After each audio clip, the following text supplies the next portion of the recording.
If you've discovered that you're the difficult one in the relationship and keep hurting the ones you love, check out the life-changing program I created called Healed Being. This is the step-by-step program to stop being controlled by your emotional triggers and start creating the strongest relationships possible. Go to healedbeing.com for your first 4 free lessons today. Life presents the toughest challenges. Every day you are faced with decisions that test your ability to express who you really want to be in this world. We're told to keep saying affirmations and keep thinking positively, but what do you do when that stuff doesn't work? Welcome to the Overwhelmed Brain, where you'll learn to make decisions that are right for you so that you can create the life you want now.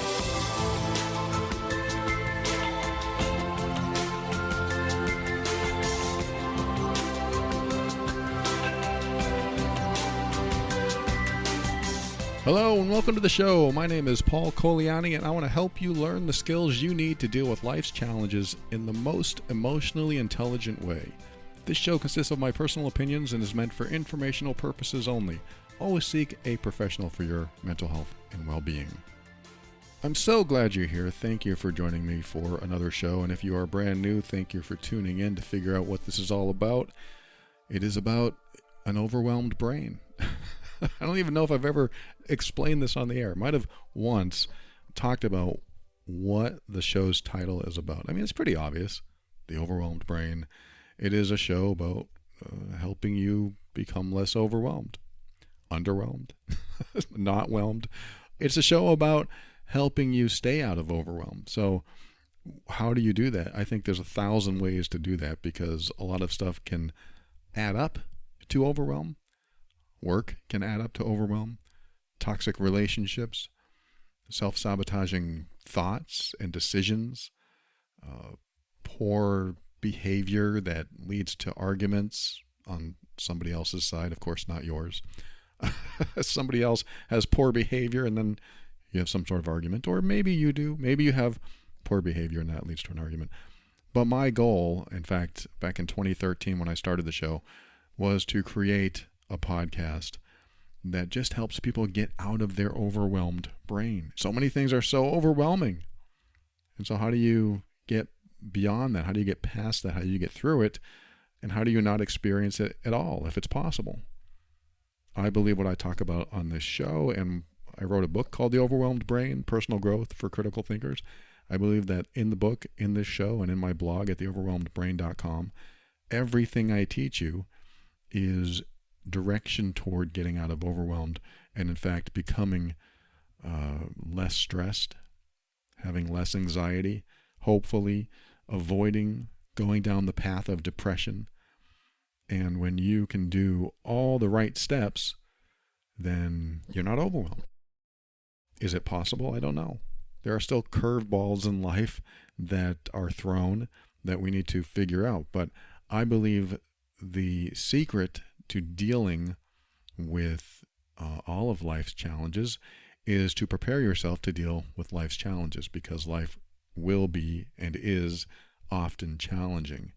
So as much as you can do to prepare and even prevent these challenges from coming through and coming along, you'll be in a better shape. You'll be in a much better place so that you know how to handle it. So again, my goal is, in fact, in my own life and hopefully in yours, I'm trying to instill from this show, is to help you be prepared for life's challenges. That used to be on my business card a long time ago, and I had a business card that said, helping you through life's challenges, or something like that. It wasn't exactly like that. It was more creative, but it is. It's a show about helping you through life's challenges so that you have the tools and the resources to deal with the curveballs in life. And so I talk about a lot of things here. If you've been listening a while, you know that. For the last 9 years, you probably have looked through my library and you can see all the things I've talked about, or hear all the things I've talked about, and maybe some apply to you and some don't. Like today, maybe this will apply to you, maybe it won't, but I think I'll start by talking about self-worth and self-esteem. I think it's important to understand, like for example, I'm going to tell you right now, This is the truth. You are worthy. Do you need to hear that? I don't know. But sometimes we never hear. Some people never hear that they are worthy. And not in those words either. Worthiness to me is worthy of love, worthy of kindness, worthy of respect, worthy of just being noticed, being acknowledged, being validated. And so when somebody comes along and doesn't do those things for you, it might lower your self-worth. Actually, I might say it lowers your self-esteem. Because I think self-worth starts in childhood. Well, I know it does. Because how do you feel when your mom or dad or any caretaker doesn't give you love or attention, or doesn't give you the right kind of attention, or maybe it's toxic attention, or maybe they just ignored you altogether? And when you're a child, how do you take that in? Is it something that leaves a good impression on you? Does it make you feel good about yourself? And some caretakers don't understand that the amount or lack of love and attention and validation, some caretakers don't understand that can last throughout our lives. So I look at self-worth as something that develops when you're a child, and self-esteem stems from self-worth. So if you have a low self-worth going into your teens and into your adult years, then you're probably going to have a low self-esteem, and you may very likely accept bad behavior more than you should. In fact, think about this. If you have been known to allow people to be toxic around you, and allow is not the right word. I know it isn't. Some people are toxic, and you're not allowing it to happen. They just are. But let's just say that they are violating your boundaries. They are pushing the limit with you. They are crossing your line. And with certain people, you would say, hey, you can't do that. You're crossing the line. You're being disrespectful. You need to back off. I think with certain people, we feel more confident doing that with. But with other people, typically family is usually the people that might push our boundaries more than others, because for many reasons, but they know our vulnerabilities, they know our buttons, and they've known us all our lives. And when they know us, we can tend to be a bit more tolerant and resilient. And that's not always good with a toxic family member. So what ends up happening is that you might have somebody in your life that pushes your boundaries, violates your boundaries, pushes your buttons, argues, and isn't supportive, and puts you down. All this stuff that definitely damages or can be damaging to your self-esteem. And when that happens, the question you need to ask yourself, and I'm trying to be as polite as possible about this, but the question you want to ask yourself is, do I acknowledge myself enough to not allow this to happen? Do I love myself enough to not allow this to happen? Again, allow is not the right word, but just go with this for a moment. Do I respect myself to allow this not to happen, or to stop them from disrespecting me? This is where you say, I respect myself more than they respect me, so I won't allow their disrespect. There are battles we don't want to fight. I know. There are people that we don't want to deal with. It's sometimes better to just walk away from certain people, because as soon as you stand up for yourself and say no more, they make it worse. These are the battles that we have to choose, pick and choose. But, I look at it this way. I want to walk away with my integrity. I want to walk away with my dignity, and I want to feel good about myself. And if I don't have those three things, integrity, dignity, and feeling good about myself, which is close to dignity, but I'm going to separate them. Why not? Then I won't feel good about myself later. I'll take this bad feeling I have about myself with me, And guess what it does? It compounds my low self-worth if I already have low self-worth.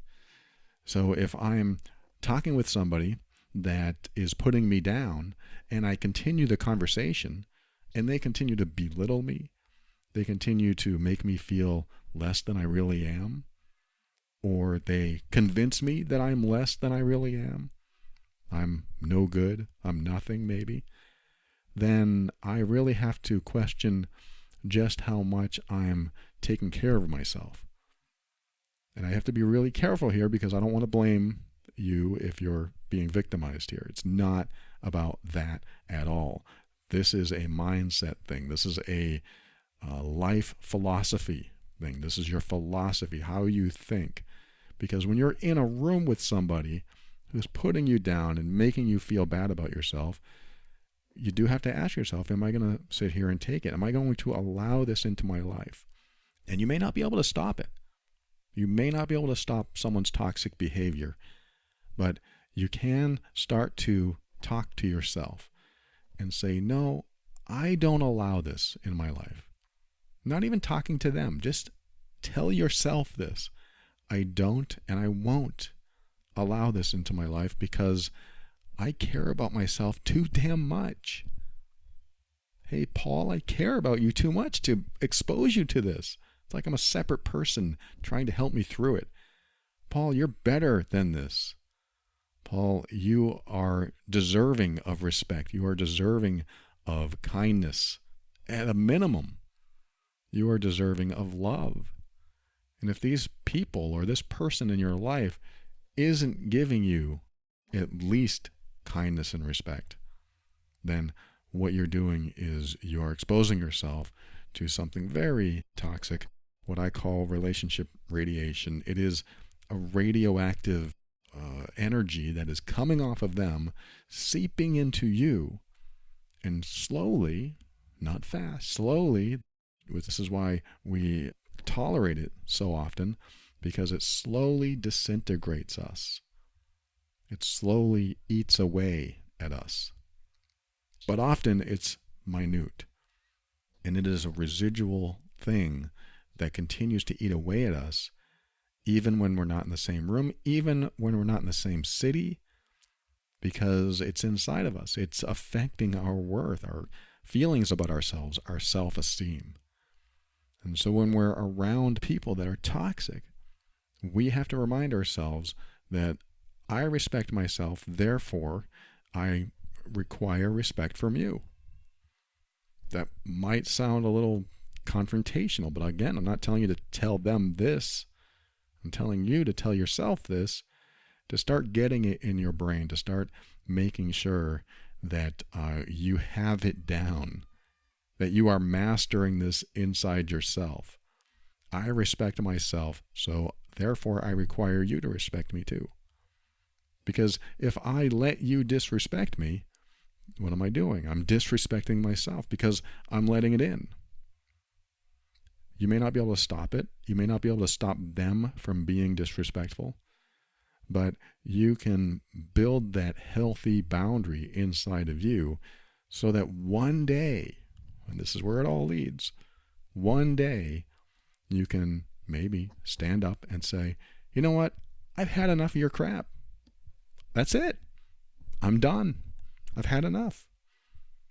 And maybe they'll explode. Maybe they'll be shocked because you stood up for yourself. Who knows? You may have done this already. And you may lose a relationship that you care about even. But there's only so much you can take, because somebody who's disintegrating your self-worth isn't somebody that you necessarily want to be around all the time. I'm not saying that you have to get rid of anybody in your life. I'm saying that once you start developing this healthy boundary inside yourself, that the right words and the right steps will come naturally. Because you will get to a point where you know for a fact that you don't deserve anything less than kindness and respect. I mean, I say this on my other podcast, Love and Abuse, over at loveandabuse.com. You deserve nothing less than kindness and respect. I think I reversed the order, respect and kindness. And because you do, because you deserve that, that tells yourself that you are also worthy. That convinces yourself that you are worthy of better behavior. You are worthy of love. You are worthy of so much more than some people are capable of giving. So you have to know that inside of you. Again, I don't know if you need to hear this or not, but I think it's important to have some sort of fallback when somebody comes up and says something awful. Hey, what happened to you? What if somebody comes up and says that? Hey, what happened to you? You look tired. Wow, you look tired, and you might feel energized. You look like you just woke up and you look sick. Are you getting enough nutrition? And you think, wow, I thought I was doing really well.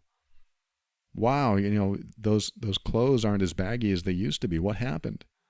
Whoa, now they're really starting to shame you. They're really starting to put you down. There are people like this. I think there are people like this. They'll say things and they're hurtful. Some mean it, and some people really mean to hurt you. They want you to hurt because that's how they take your power away. If they take your power away, then they feel powerful. They feel like they're in control of their life. There's a whole psychology behind that. People wanting to take your power so they feel power. It's kind of like a bully situation where the bully comes along, and as long as they're able to take your power, you will never be more powerful than them, and then they feel like they have control in their life. If they feel like they have control in their life, they don't have to deal with all of life's challenges because they're tackling life's challenges before they become challenging.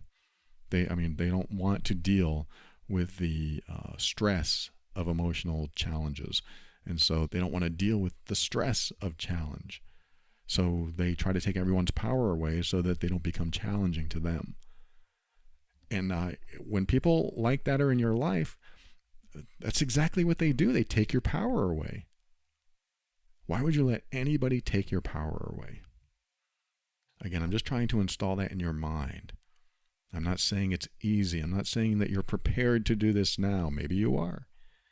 But I am saying it does take the first step. And the first step, what I'm talking about, is your power. To get your power back or start building it or rebuilding it takes a small or large leap in your mind that says, I'm more worthy than this. I am worthy of kindness and respect and love and acknowledgement and validation. I'm worthy of this. And let me say this, if you don't feel you're worthy of it, then this is where we look into our past and ask ourselves, well, who were our caretakers growing up? Who were they? Because we're born worthy of love and kindness and validation and support, and we're worthy of that. We are born innocent, and we are born free of challenges until the first one comes along, which is usually, I'm hungry. But hopefully we're fed. Some of us aren't. Some of us are neglected, not only physically, but mentally, emotionally. And every form of neglect as a child turns into lower self-worth and lower self-esteem. And then we take those feelings, if they're never made up, if one of your caretakers never makes it up and says, oh, you are so wonderful and I love you so much, and oh, look at that drawing, if they don't do any of this stuff, or they didn't do it in a way that made an impact with you, then you're going to take the feelings of low self-worth and low self-esteem into your adult life. And so we need to remember that the people that brought us up, I can speak for myself, they weren't healthy. Yes, we can say, hey, they did the best they can. I don't want to blame them. And then I'll say, why not? Why not blame them? Oh, that's awful. They did the best they can. My mom was abused by her stepfather. I don't want to blame her. It's not about blame. It's just about not going into denial. Because when you're a child, you don't know what life is like, and you're hoping your caretakers know enough about life and enough about love and enough about raising you and showing you the love and kindness and respect and all that stuff that you deserve, but sometimes they can't. And because they can't, either because they're unwilling or unable, it doesn't mean they didn't. I don't blame my mom for not being there all the time because she had other things to do. And one of those things was protecting us from the alcoholic in the family.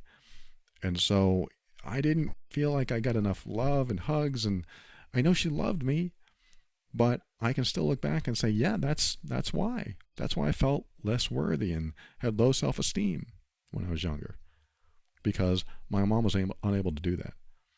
And then some people get stuck by saying, but I don't want to blame that person because she tried her best or he tried their best.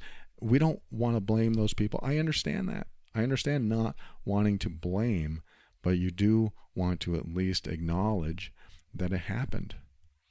It just happened. The caretakers in our life may have tried their best and it still wasn't good enough. Doesn't mean we have to be angry with them. It doesn't mean that at all unless you want to be. My whole point here is don't go into denial. If you really have thoughts and feelings about something, about a person in your life, don't go into denial about it, because I've heard this over and over again. My mom, she was supposed to protect me from my abusive dad, but she never did, so I'm really angry with my mom. So it's not fair to be angry at her because I know she was being abused too. And then I'll stop and I'll say, it's okay if you're angry at her. And then they'll say, but she doesn't deserve that. And I'll say, I know. But if you feel angry inside of you and you need to get it outside of you, you need to take it out of your system, you might just have to admit that, yeah, I'm angry. I'm angry. It shouldn't have happened. She should have stood up for me, damn it. I'm so angry. And however it comes out for you, just to get it out of your system, not that it's actually directed at that person. Like if I was angry at my mom, to direct that at her, and Mom, I'm angry at you because this and this and this. I don't have to say that because all I have to do is express it in myself. It's okay to be angry. It's okay to have feelings about someone that even though they had it difficult as well, it's still inside of you, and you have two choices. You can hold back, repress it, stuff it back down, or you can let it out. And you can choose to let it out with that person or not. I'm actually a fan of not necessarily letting it out with that person. But if I have anger about someone that I believe doesn't necessarily deserve that because they were going through a difficult time too, I need to get it out. I need to talk to a friend. I need to talk to my girlfriend. I need to talk to a therapist, whatever, whoever. I just need to get it out. Because what happens is once that negative energy is out of your system, you start to feel differently about it. This is something I learned with my stepfather. I was so angry. I hated my stepfather for years and years and years. I didn't even know I hated him until late in my 30s. And then when I realized I hated him, I felt like I shouldn't. I shouldn't hate my stepfather. He really tried. He drank a lot, and he was abusive to my mom, and he was scary as hell to me, and I think he was abusive to my siblings. And there were so many emotions I had about him, but I repressed them. I held them back. I did not want to experience them because I kept telling myself hating is wrong. Being angry at someone that sick is wrong.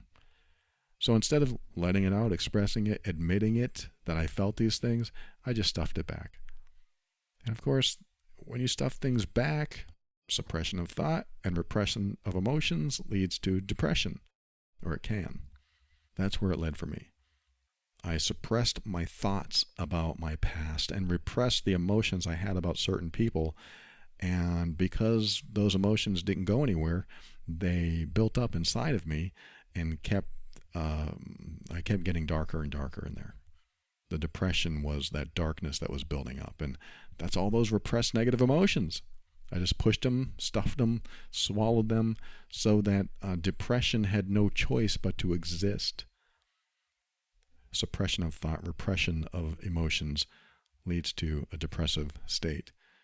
And that's not the only thing. I know there are other people that deal with depression, and I'm not saying that's the only formula, but that is important to remember that it can lead to that if you suppress and repress and prevent those things from ever coming out.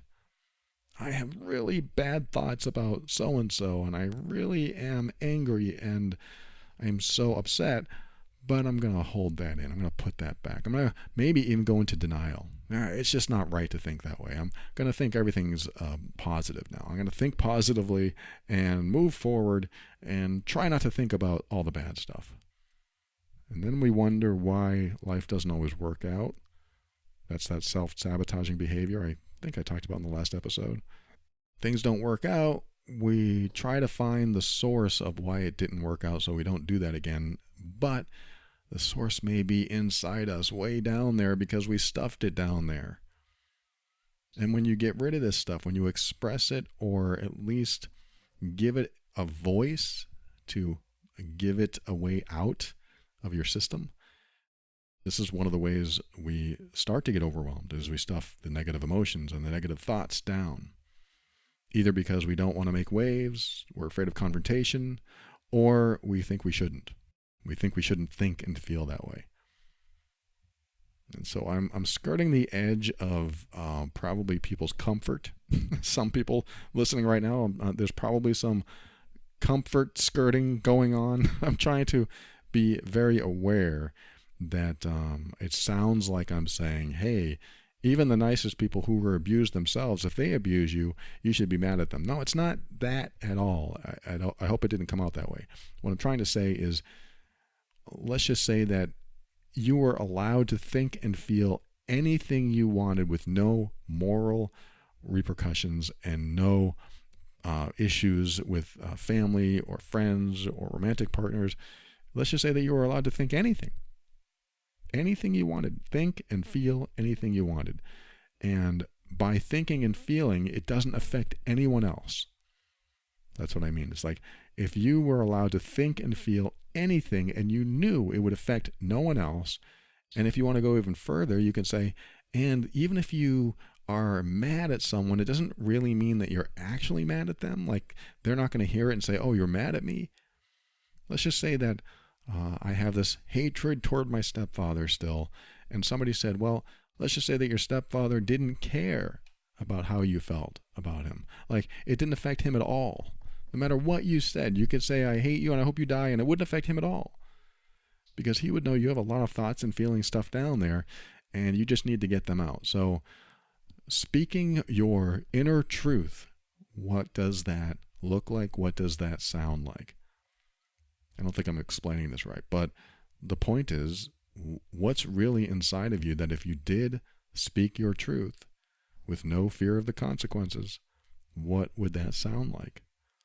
For me, it was, I hate my stepfather so much. That was my breakdown in my 30s. I had a breakdown that I didn't realize I was holding on to hate, and I was about to lose a relationship.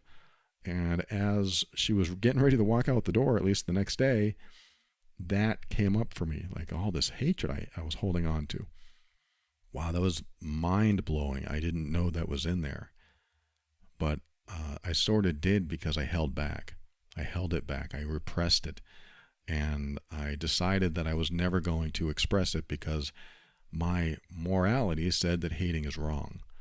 And my, quote, emotional intelligence back then said that if I hate, then I must have hatred inside of me. And if hating is bad, then it's bad to hold on to it. But any negative feeling that you don't give a voice to, or at least express in some way to get it out of your system, stays inside of you.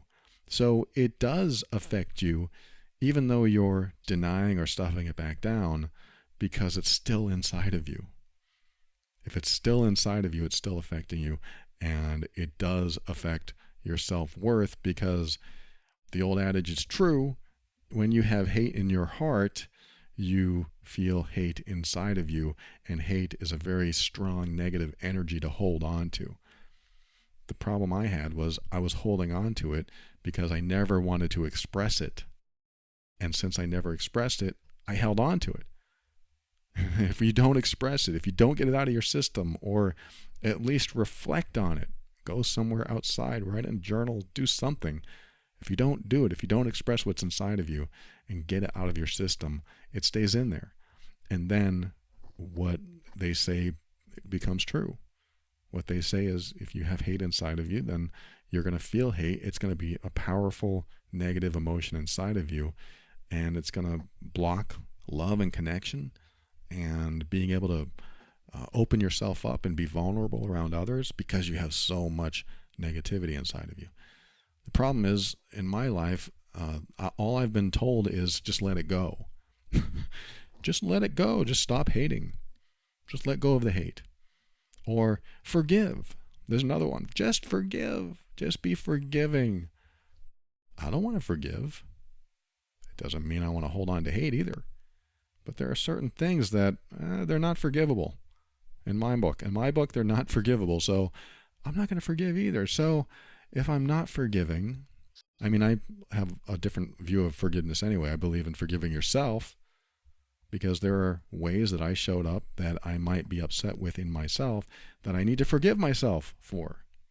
So I forgive myself. I'm going to move forward because I'm going to be gentle on myself. I'm going to go easy on myself because I didn't know then what I know now. Now I would show up differently, but back then I didn't have the resources. I didn't have the tools. I didn't know what I know now. And so I need to give myself a break. I forgive myself a break. I'm good there. And so now what? Do I still have this hate in my heart? Okay, fine. I'll admit it. I have hate in my heart. I don't like him. I hate him, in fact. Yeah, this might go against your own beliefs. I don't know.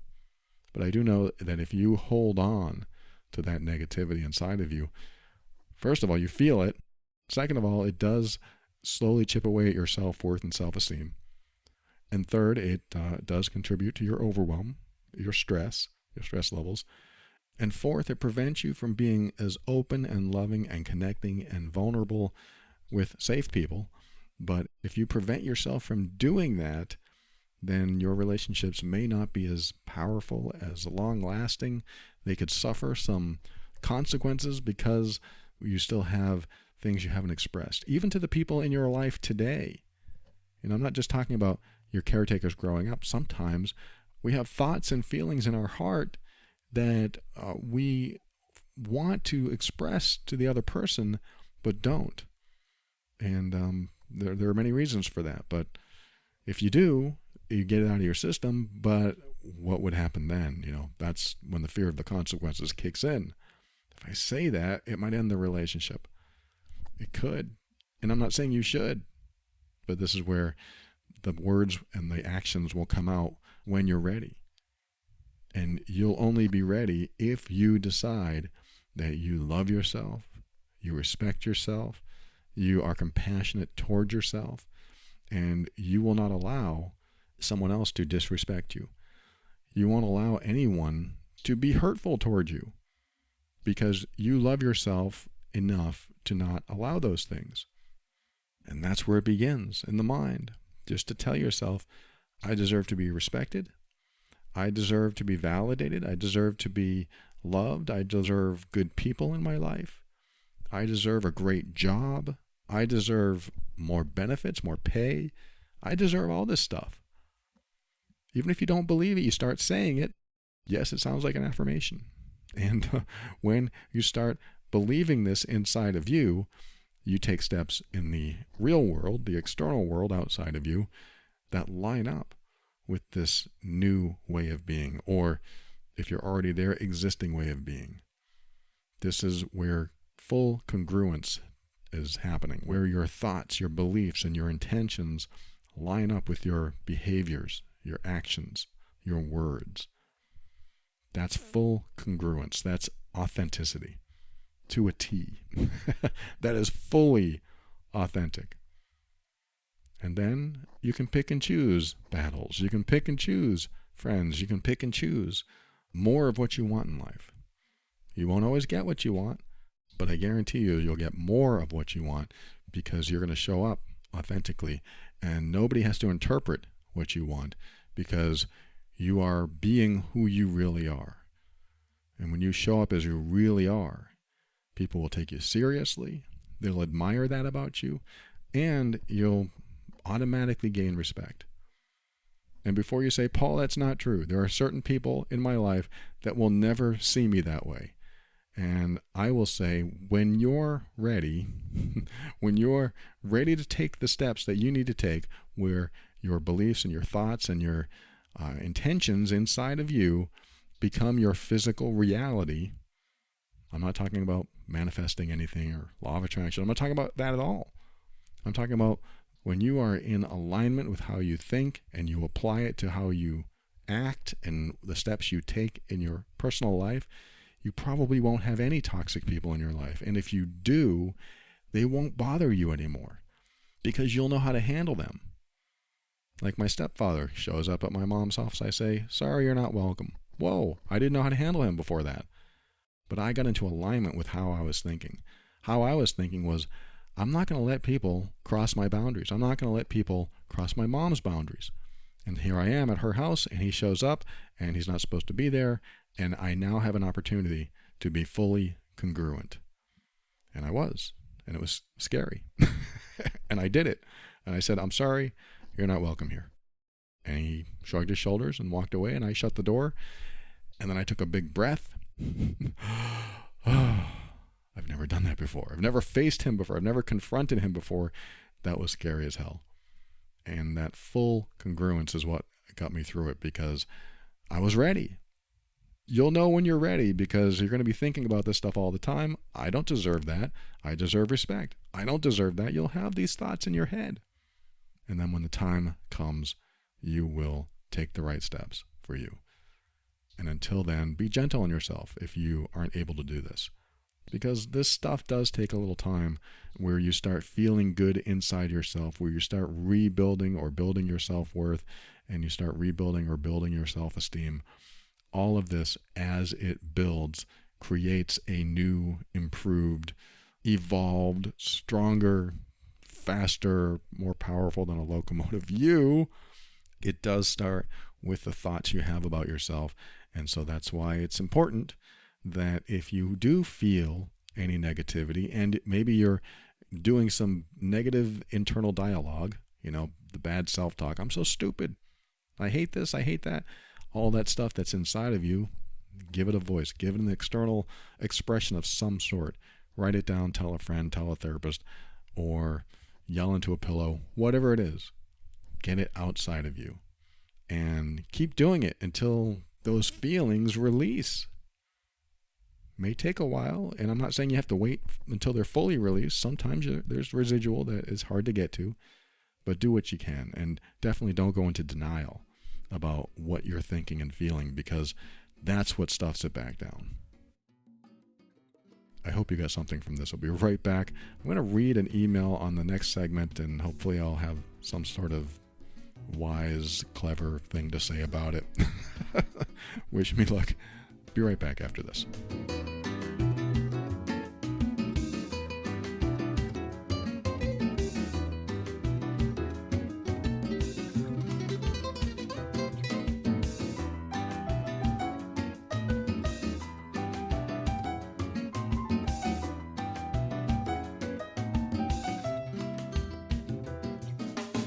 I was just talking about telling someone, don't leave it inside of you. Tell someone, get that internal voice out. And today's sponsor is the perfect place to do this. They are BetterHelp. BetterHelp is online therapy. You can have video and chat and email any way that works for you at your convenience. They are a fantastic service. And like I was saying, it's important that you get this stuff out. And BetterHelp helps you become a problem solver. So when these challenges do come up in life, this is what they do. They help you become a better problem solver, making it easier to accomplish your goals no matter how big or small. Therapy was one of those things that I did, and to be able to just get this stuff out of me, to express it to someone, especially a third party that knew what to ask and how to get me there, it was wonderful to shut the door behind me, knowing that my problems were back there. I pulled them out of my system. I pulled them out of my body. That's what it felt like. And just expressing it was healing. It was very healing. And this is what BetterHelp is here to help you through this, to help you express it. If you're thinking of giving therapy a try, BetterHelp is a great option. It's convenient, accessible, affordable, and entirely online.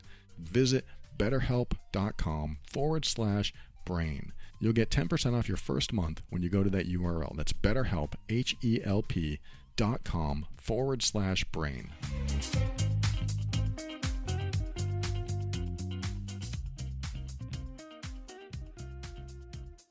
Welcome back. I got this message not too long ago. I'm going to just read it to you and see where we go with it. I really haven't thought about it too much. This person wrote, how do I fight an issue with me having to be there for all events? For example, my friend's birthday, I felt like I needed to do something and be there even though I really don't need to. It's almost like separation anxiety, but for certain things and certain people. Or how about fighting a feeling that I need to date one person no matter what? I want to expand and date others and not feel like I have to dedicate to one person. If this was on a podcast, it would be awesome. Okay, that's the message. Thank you so much for writing. And I can totally relate to this, actually, because as a former people pleaser, you might be experiencing this a little bit. Maybe you feel like you want to be liked, and by not doing certain things or saying no or doing what you want to do, you feel like you won't be liked. You feel like maybe people will look down on you. And if that's the case, then you do have to work on certain things. I actually talk about that over at theoverwhelmedbrain.com. I talk about people pleasing a lot on this show as well, but you can read about that if you go to theoverwhelmedbrain.com and type in the word please or pleaser in the search field. You will find some articles and episodes on that I highly recommend you review, you check out, because you're going to learn that if you're a people pleaser, you're going to learn that it takes some effort to get over your fear, what might be a fear of confrontation. And it's probably more than that, because you said, my friend's birthday and I feel like I should go, and if I don't, it's like separation anxiety. So my question, this is where I start asking myself questions. If I were in your shoes, I would ask myself, okay, what would happen if I didn't go? Well, I'd have all these feelings. Okay, why are you having these feelings? That's just a simple question. Why are you having those feelings? Well, and I'll just make up what you might say. Well, if I don't go, then my friend might think I don't like them. And then I would say, okay, how is that a problem? That's a question I like to ask, because it's a drill down question. How is it a problem that your friend doesn't like you? And the answer might be, well, I want my friend to like me. Yeah, but how is it a problem? This is where we start asking ourselves very simple yet obvious questions that we probably really haven't asked ourselves before, because we usually stop at, yeah, but I want to be liked, or yeah, but I don't want to make them mad. That's where we usually stop. And then I would say, well, why don't you want to make them mad? How is that a problem? Why does it matter if they're mad? But I want to be liked. I want them to know that I'm not disrespecting them. I'm not neglecting them. Why? Well, this is where we really start pushing ourselves against the wall, making ourselves answer questions that seem obvious. I call them stupid questions that lead to healing. Drill down questions too. Okay, why do I want them to not feel disrespected? Yeah. Well, I don't want them to think I'm a bad person. Okay, so we might actually be getting into some self-worth stuff. So, I just talk about this, self-worth and self-esteem. Why not just tie it in? But yes, that's probably what it is. I have low self-worth, so in order to feel worthy, I need to make sure people like me. I need to make sure people don't think I'm neglecting them or disrespecting them. Well, let me ask you this, and let me just do a reframe. This might help you. The reframe is, would you want your friend to disregard their own happiness to accommodate you? I want you to be serious. Would you want your friend to disregard their own happiness to accommodate you? I'm going to turn this around. Because if you said, no, of course I don't want my own friend to disregard, I want them to be happy. I want them to be happy. Then why would you ever support their disregard of their own happiness? Why would you ever do that? I wouldn't. Of course not. Of course you wouldn't. You wouldn't. Just like they would not want you to disregard your own happiness, because a true friend won't let you disregard your own happiness. They won't. They love you. They care about you. They want you to be happy.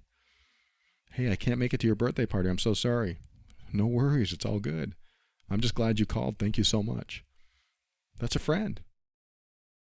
What if they said, what? You can't make it to the party? You're a jerk. That's not a friend.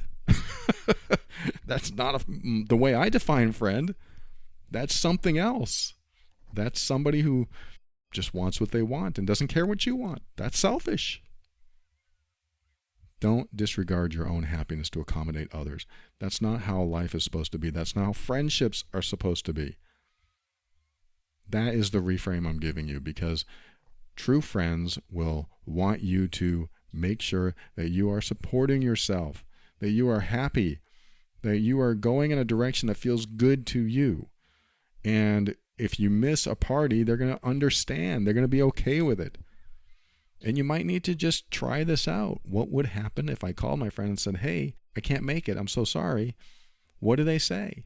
Are they a jerk, or do they say, it's no problem? It's no worries at all. We'll see each other again. I'll meet you whenever. And then you learn that it's okay, because they actually do support your happiness.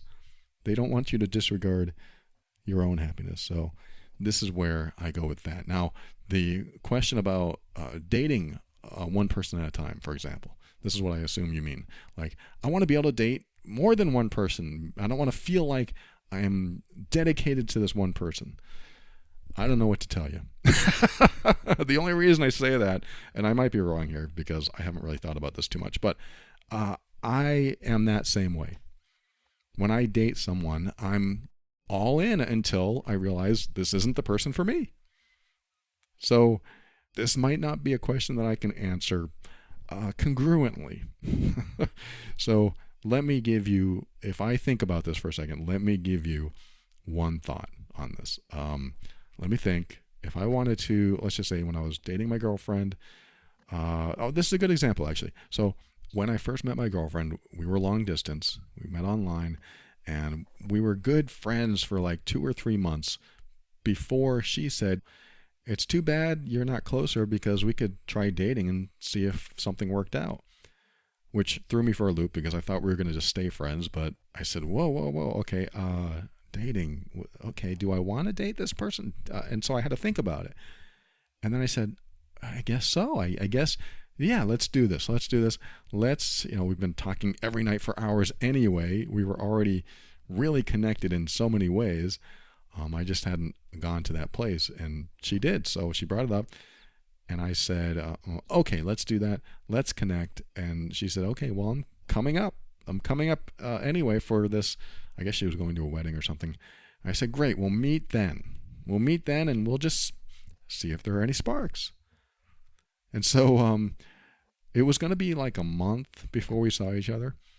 And I think it was the next day or the day after, I asked her something, and she said, I'm going on a date tonight. And I said, what? You're going on a date? And she said, well, yeah. And I said, I thought we were going to, see if we were compatible and if this is going to work out for us. And she said, well, we haven't met yet, and my life doesn't just stop as soon as we make an arrangement, because I don't even know if we're going to work out or not. I mean, I'm just trying different things and seeing if I can find somebody that is compatible, and you may or may not be it. So I don't know. I mean, she was honest, which I appreciated. But I felt like a little offended. It felt weird to me. And it's because I've been the type of person that gets one person, starts dating them, and just goes all in. I'm not paying attention to anyone else. I am set on this person until it works out or it doesn't work out. I don't want to, spread myself too thin, I guess. Or maybe because I get feelings faster than some people, and I have feelings for a person, so I just keep going in that direction to see if it works out. So that's been my modus operandi for most of my life. So that's who I've been. So when she said that, it was totally weird to me and I felt strange about it, and I had feelings about it. And I think we hung up, and then I called her back a couple hours later, and I said, I just realized you're right. We haven't met, and it's very unfair of me to say who you should or shouldn't date, because you're right. We may not work out. We may not work out, and it's unfair of me to take that away from you. And she said, well, thank you so much. And, wow, she was surprised because it was a totally different attitude that I just had a few hours before. And I was serious. I was genuine. She was absolutely right. And I said, of course, go out, date, do your thing, because you're right. What if we meet and you had an opportunity with somebody else, and I took that away from you because I was just thinking that I'm a one-on-one type of guy, and you should be too. So I didn't want to put my values on her, because that's not what you're supposed to do. You're supposed to let people be who they are. And what's interesting, when that happened, she said, thank you so much. And I'm so glad you feel that way. She felt like it was a relief that I wasn't there to control her, that that's who I used to be a long time ago. And I realized, wow, that's an old pattern coming out inside of me. And I don't want to be that person anymore. Of course, do your thing, go out there and, meet people, of course. And she felt so good about that I think it was the next day, she said, I just want to let you know that I took myself off, the dating service. And I said, what? Why? And she said, because of what you said. And I asked her, what did I say? And she said, you said it was okay if I did that. And that felt so good to me, because you weren't trying to control me. You weren't trying to make me do things that I didn't want to do. And I don't know, I forget exactly what she said, but she said that it made her feel supported, and it made her understand that maybe I was a great guy, and she didn't want to lose that. I don't know what exactly, I should ask her what exactly she was thinking in that moment. But she said, because I did that, because I just let her do what she wanted and let her be herself. This is what I teach over in Healed Being. Let them be themselves. That was what helped her understand that maybe this could be something more. And then the rest is history. We met, and the sparks flew, and everything was great, and everything is still great. And we're still together today, 8 years later.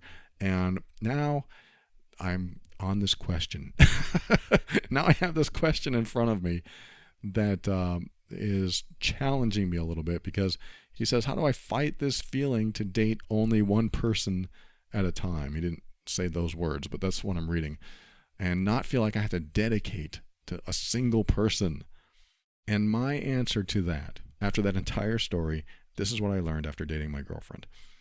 I've learned that every time you treat a date as meeting with a friend and just learning more about your friend, that it becomes less about impressing someone and more about being yourself. And when I was talking to my girlfriend for the first few months, before we ever decided that we were going to date, we were friends. And every time we got on the phone, I was talking to her and telling her things that I probably wouldn't have been comfortable telling a potential partner, because I didn't think she was ever going to be my partner. I went into this as a friendship, and that's what it was going to stay in my mind. And so what ended up happening was I was super transparent with her. I just told her everything. I told her my deep, dark stuff. I told her my fantasies. I told her everything, because there was no worry about impressing her or offending her, because I'm just a friend. And I'm trusting her in this environment to tell her anything. And that's what I learned, is that when you go into a date, or you think there's a potential partner, if you treat it as a date and you're trying to impress the person, you will end up not being yourself. Most of the time, you will not feel like yourself. You will not be able to express yourself in a way that a friend would to another friend. What I've learned is that total honesty, or at least for the most part, being so honest that it doesn't matter if it works out as a relationship, frees you of the feeling of dedicating or feeling that loyalty toward that person as a romantic partner. I think that's the best way to describe this. Again, I may not be the best person to answer this, but this is how I see it, is that if you really want to just date people in general, not just one person, and like I probably would still do, just dedicate yourself to one person and you just kind of want to date, then you got to treat these people as friends. You're like, this is a friend of mine. Hey, how you doing? It's great to see you again.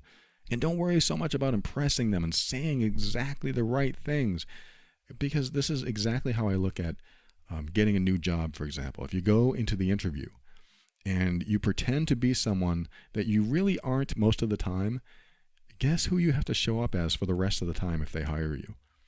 It's going to be difficult to show up as that person if you were trying to impress them and you were super cordial and you had super manners and you never swore, but in your real life you do sort of the opposite. The right relationships, the right employer-employee relationships, in my opinion, are the ones that are the most authentic. When you have two authentic people that just put it out there. In fact, you can meet someone for a date, and if you're treating them like a friend and you're being honest, because you're going to tell your friends things that you probably wouldn't tell a potential romantic partner, you may talk about the other people you're dating. In fact, it's important to find out if that's what they want to do too. You might say, we're going to meet on Tuesday night and I'm going to meet this other person on Thursday night. But if you're having a really good time, you're going to tell this person, I'm having a really good time with you, and I may want to cancel that Thursday night. That could come up. But what if you aren't sure? What if you don't know if this is the right person? What if they don't know? Because this is not just you, it's them too. Some other people want to date around too. However you define date around. I don't know if that means meeting for coffee or having casual sex. That's something that you have to figure out. I'm not going to get into those weeds. But you have to keep these in mind. And honesty is the best policy. This is my final thought on this. Honesty is the best policy.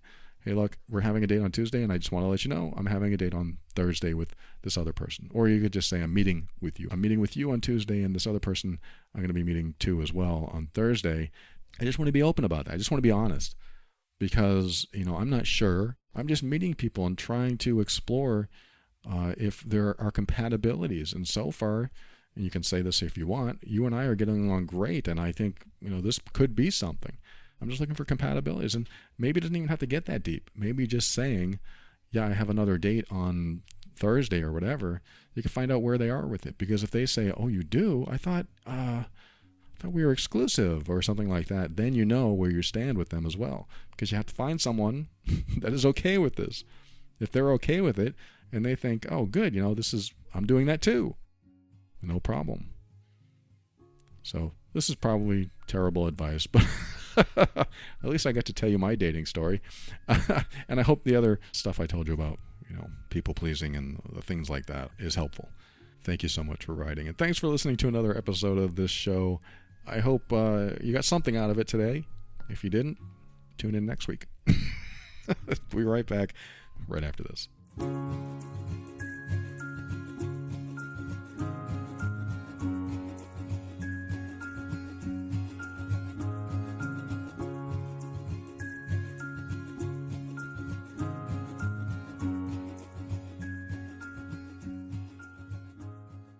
Thank you for listening to another episode of The Overwhelmed Brain. I want to thank our financial backers. I call them the patrons of the week. Gemma and Michelle and Chris and Elaine, Emily, Wanda, Kayla, Victoria, Janet. I recognize all your names. Good to see you guys. And someone new, and they gave me a very difficult one, but I'm going to try it anyway. Fetsila. Thank you for joining the Patreon program and your support. I hope I pronounced your name correctly. I have to look these up. And I appreciate you. I appreciate all patrons. Thank you for your continued support, or your new support. Fetsila, I probably shouldn't try again. But it is so wonderful to have you on board. Grateful for each and every one of you. And if you value the show and you'd like to give back, head over to moretob.com. And you have options to do that. You can join the Patreon program or give a one-time donation. Totally up to you. Thank you, patrons. I appreciate each and every one of you. And for a show on how to deal with difficult relationships, you heard me say it earlier, visit loveandabuse.com. That's where I talk about emotional abuse, control and manipulation, and toxic people and poisonous communication, and how to deal with that, and how to have good communication strategies as well. And if you know you're the difficult one in the relationship, you heard me mention it at the very beginning of the show, head over to healedbeing.com, and that is a life-changing program that will help you stop being controlled by your emotional triggers and hurting people that you care about. healedbeing.com. And finally, let me give you one more website, thanks to Kevin MacLeod of Incompetech.com for some of the music transitions in the overwhelmed brain.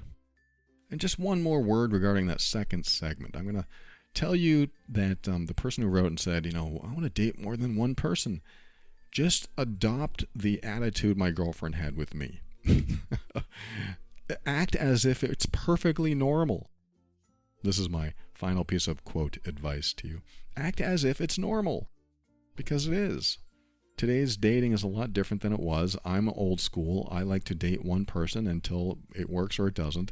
But a lot of people like to date other people and try to figure out who's most qualified, who's most compatible. And so maybe you just have to act as if it's normal. And when you do, you'll probably find that it probably is. And if it is, then you find the right people that also are looking for that close to perfect partner they can. It just depends on your goals, too. I mean, what is your goal? Is your goal to find a long-term relationship, or is your goal more casual? You know what I mean. If it's more casual, you should be honest about that, too. Not looking for a relationship.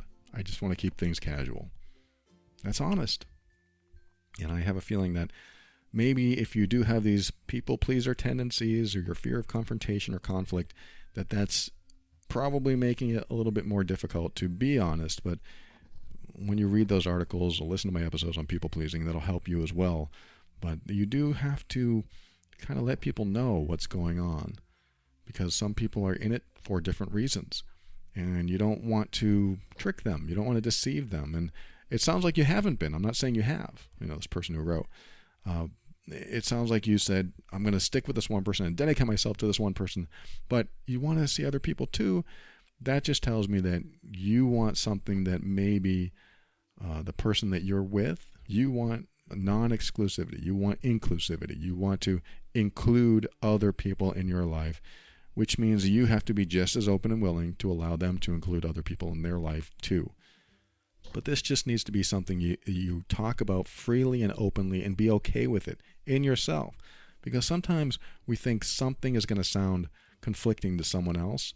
Oh boy, I better not say that. That sounds like a very conflicting thing to say. I don't want to create conflict.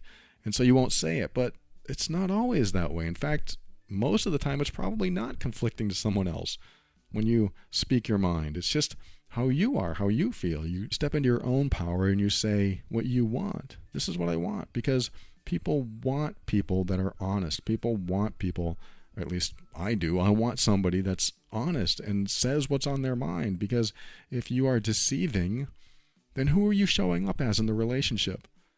You're going to show up as someone deceiving when you start a relationship?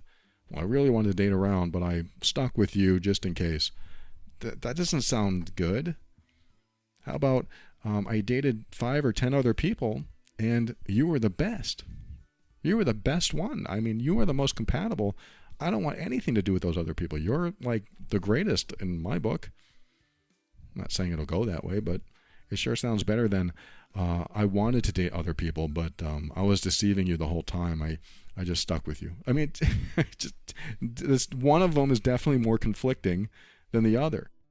Except what we do is put the conflict before the thing happens instead of after. What I mean is that we'll think that telling the truth is conflicting instead of explaining what was true later. You see what I mean there? It's like you can think that it's going to work out if you don't tell your truth up front, but later on you'll have to explain that truth or it'll come out. Or if it doesn't come out, where does it go? Where does it go? It goes inside you. You repress it, you stuff it down, you swallow it, and you have some secret that you have to hold on to. Life is too short for these secrets, and I know I'm telling you to just gain the courage and be okay being open and being transparent, but sometimes it's the best policy. I mean, we know the term. Honesty is the best policy. So what happens when you are honest, especially with strangers that you meet on a dating site or wherever you're meeting these people, to be honest? You know how many honest people there are in dating sites? That's a trick question. I'm not saying that they're not. I'm not saying that nobody's honest. I'm saying that usually we put our best face forward. Usually we put on some sort of super impressive display of us. We put out all of our feathers. Here we are in all our beauty, our best manners. But what would happen if you showed up as yourself? This is what we're going to end up with anyway if we're in a relationship. I'm not saying that maybe you should dress in your sweatpants to a nice restaurant. No, you'd still dress up to go to a nice restaurant, unless that's not you at all. Seriously, if that's not you at all, maybe you shouldn't. Maybe you shouldn't dress up nicely. Maybe you should just be yourself. Because what if they say, wow, I should have worn that too. That would have made me feel so much more comfortable. Whoa, you might have some compatibility there. But again, you pick and choose what you want to do. There's always the ritual of getting to know each other and making some impressions. You're getting to know each other anyway because everything's new to each of you. But it is important to remember that you don't want this stuff coming out later. And I don't like things that come out later, so I bite the bullet. You've probably heard the term, eat that frog. Eat that frog first thing so that the rest of the day goes fine. It's based on a book. Eat that frog first thing. It's like making the hardest call of the day. Like the call you have to make to that very angry customer. You don't want to make it. So instead of calling them, you make other calls that are easier throughout the day, but it weighs on your mind. You're going to have to call this customer eventually, but you try to avoid it because you know it's going to go awful. And so the book talks about, and I haven't even read it, but I know the concept. The book talks about just make the call first thing. Get it out of the way. Get it out of your system so that it doesn't sit inside you, festering and eating away at you and making you feel terrible. Eat that frog first thing. And that's the hard thing to do, right? Eating a frog. So you eat it, metaphorically, and then it goes away. You're done. Now you have the rest of the day, and it's fine because you got that hard part out of the way. It's the same thing with this person. I believe it's important to just put it out there and make sure that they are being transparent so that it doesn't come up later and now you have to talk about it. Yeah, I really wanted to date other people, but and I know it's a big challenge to do that if you've never done that, but that's why I say just take things slowly, take small steps into being transparent and be okay with it, because this is fully accepting yourself. Own it. Own that's who you want to be. Own yourself. That's what I want to do. I want to date other people too. That's who I am. That's what I want. I'm not ready to settle with one person until I find the right person. That could be you. That could be how you want to say it. But you have to own it inside of you. Remember, it all starts inside. It all starts inside your mind. You have to really get it going in there and just say, I'm very comfortable with who I am. And I'm going to express this because that's who I am. That's what I'm going to do. And people who appreciate honesty are going to appreciate that. They're going to appreciate that about you. I don't think anybody wants to be deceived. I think sometimes people find it easier than the truth, but they still think about it. It's like they can't get it out of their mind when they're deceived. Oh, I've been duped. Oh, that jerk. Can't get it out of your mind. So that's why I say, it's just best to let it all out there. Just like when I was talking to my girlfriend, before we ever became a couple, man, I told her some stuff that she still says to this day. She still tells her friends, I can't believe you told me that stuff. I did not make myself appealing in the least. In fact, one of the very first things I told her was, yeah, I'm not making any money and I'm living in my mom's basement and I just got divorced a few months ago. So you probably don't really want to date me. I said something like that. And she laughed. And she said it was so great. It was so refreshing to meet someone who was just honest. And so that's one of the things, probably the main thing, that started to strengthen our bond. It's just my total honesty, just owning who I was, knowing in my mind that it was going to drive her away. I knew it in my mind. It was something I believed, but In my mind, I said, I know this is going to drive her away, but it's my truth. This is where I am. I said, I'm still trying to heal from my divorce, so I'm not ready to date. Plus, I'm not making any money, and I'm living in my mom's basement. And we hit it off. So that's my philosophy. Again, I may not be the best person to ask about dating multiple people, but I hope this in some way gives you something to work with. Maybe you can find something in there that works for you. But if it doesn't, just remember, keep an open mind, because this will help you step into your power so that you can create the life you want. Always take steps to grow and evolve. You are powerful beyond measure.